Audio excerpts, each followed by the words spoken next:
Bonjour à toutes et à tous. La prochaine nouvelle lune aura lieu ce mercredi 8 mai 2024 à 5h21 du matin exactement. Lors d'une nouvelle lune, la lune et le soleil se trouvent dans le même signe. La lune et le soleil se trouveront dans le signe du taureau. Pour cette nouvelle lune, nous avons aussi la magnifique planète Vénus qui se trouve dans le signe du taureau. Alors c'est très important parce que la planète Vénus est la planète qui gouverne le signe du taureau. Donc on a cette planète qui est pour l'instant dans sa zone, pas la zone de confort, parce que quand on dit zone de confort, il y a toujours une espèce d'idée que la zone de confort c'est négatif. Non, elle est dans sa zone de pleine puissance. Et on n'a pas que Vénus qui est dans sa zone de pleine puissance, on a aussi Mars, parce que Mars se trouve en Bélier. Donc ces deux planètes se trouveront en fait dans leur signe de prédilection pendant quasiment tout le mois de mai. Et donc, je voulais profiter du fait que les pouvoirs de ces deux planètes sont à leur plein potentiel pour vraiment, pour cette nouvelle lune qui a lieu en taureau, faire de l'eau de lune qui se remplirait de toutes les qualités positives du taureau, mais pas que du taureau et du bélier. Donc pour cette nouvelle lune, comme d'habitude, je vous propose de faire de l'eau de lune.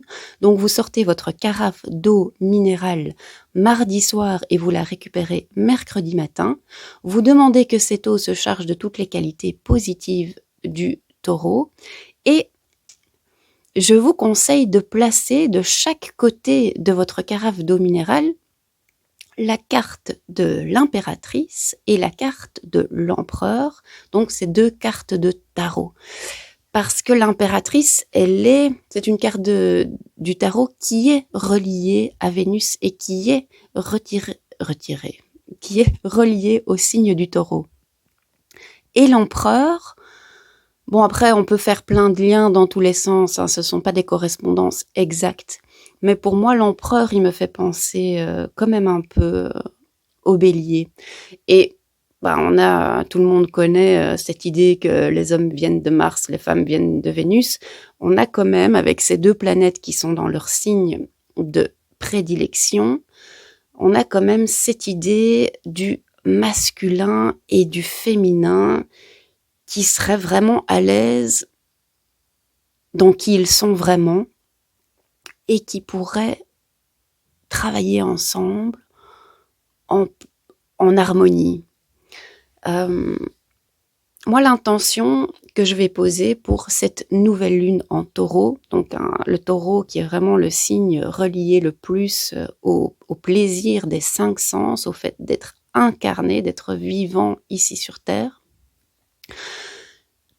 je vais poser l'intention où je vais demander à cette eau de lune en taureau, mais aussi cette eau de lune qui allierait l'impératrice et l'empereur, de m'aider à me reconnecter complètement et entièrement et d'intégrer dans ma vie de tous les jours le fait que je suis un être humain, que j'ai un corps qui a des sensations physiques, que j'ai un cœur qui a des émotions, que j'ai un mental qui pense et qui a des idées, et d'être vraiment présent à tout ça, et de vraiment intégrer toutes ces qualités, et d'être vraiment bien ancré ici sur Terre et dans la matière. Déjà, j'ai envie de poser cette intention-là parce que, oui, elle est fort reliée pour moi au signe du taureau, mais j'ai encore plus envie de faire ce travail-là pour le moment que lors du dernier rituel de Beltane, où nous sommes partis à la rencontre des fées, des lutins, des sirènes, d'un peu tout le petit peuple. En fait, le message, tout le monde n'a pas reçu les mêmes messages, mais il y avait quand même un truc qui ressortait, c'était que, je vous donne des exemples, une personne avait déjà reçu par le passé le conseil de se réunir autour d'un grand feu avec tous les gens de sa tribu. Mais les images, évidemment, les images qu'on reçoit, les messages que l'on comprend, malgré tout, ce sont... comment dire ça ? On pourrait par exemple se voir autour du feu avec des fées, des elfes, des lutins, tous nos guides spirituels, et en rester là en fait. Alors qu'en fait, on peut aller plus loin, et ces trucs qu'on voit dans le monde non ordinaire, on les réalise dans le monde ordinaire. Et une des personnes qui avait participé avait dit « en fait, c'est génial parce que je me rends compte que je reçois le message de me réunir autour d'un feu, et puis en fait, je me rends compte que c'est exactement ce qu'on est en train de faire pour ce rituel. Donc quelque part, les messages reçus des autres dimensions deviennent vrais dans la 3e dimension. » Évidemment, moi, ça, c'est de la musique à mes oreilles. J'adore ça. J'adore quand on reçoit des messages, mais qu'en plus, on les met en œuvre, on les met en pratique et on les réalise pour du vrai sur Terre. Il y a une autre personne qui avait reçu comme message que, écoute, c'est bien de te connecter à moi pour discuter avec moi. Donc, c'est une fée qui parlait. Mais n'oublie jamais que même si t'es pas spécialement en train de penser à moi, je suis d'autant plus présente avec toi et je suis toujours avec toi. Et quand tu es présente dans le monde en train de t'amuser, en train de travailler, en train de faire ci ou en train de faire ça, et d'être vraiment toi-même, d'être authentique, c'est à ce moment-là que je suis le plus présente avec toi. Donc il y avait cette idée de, il n'y a pas toujours besoin de partir en voyage intersidéral pour parler à ses guides et pour parler aux fées. Les fées sont toujours là, nos guides sont toujours là, et ils sont d'autant plus là quand on est incarné dans la matière et qu'on fait des choses dans la 3e dimension.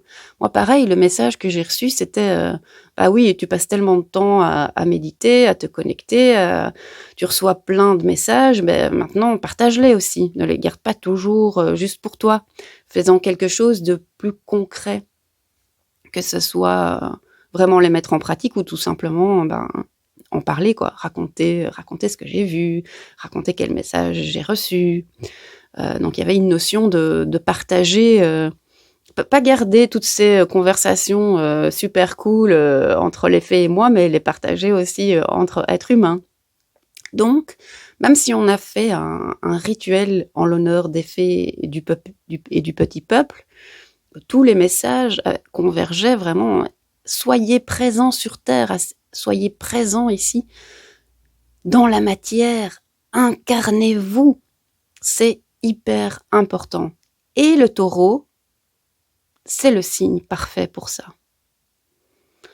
Et avec Vénus, la planète du divin féminin, qui se trouve dans son signe, avec Mars, la planète du divin masculin, qui se trouve dans son signe, j'ai vraiment envie de faire cette eau de lune et après de la boire en demandant vraiment « Aide-moi à m'incarner sur la Terre, aide-moi à être encore plus en contact avec mon corps, avec tous mes sens, aide-moi à être à l'aise avec qui je suis, que je sois un homme, que je sois une femme, peu importe qui je suis. » C'est pour ça que j'ai envie de mettre la carte de l'impératrice et la carte de l'empereur pour faire de l'eau de lune, pas simplement en pensant au fait que la lune et le soleil sont en taureau, mais en pensant au fait que Vénus est super à l'aise pour l'instant et Mars est super à l'aise. Comment je peux être moi hyper à l'aise avec mon identité, et peu importe si je me considère comme du genre masculin, du genre féminin ou du non-binaire, ou peu importe, comment être à l'aise avec qui je suis vraiment ici sur Terre. Voilà, c'est tout un grand programme pour cette nouvelle lune en Taureau que je vous souhaite excellente.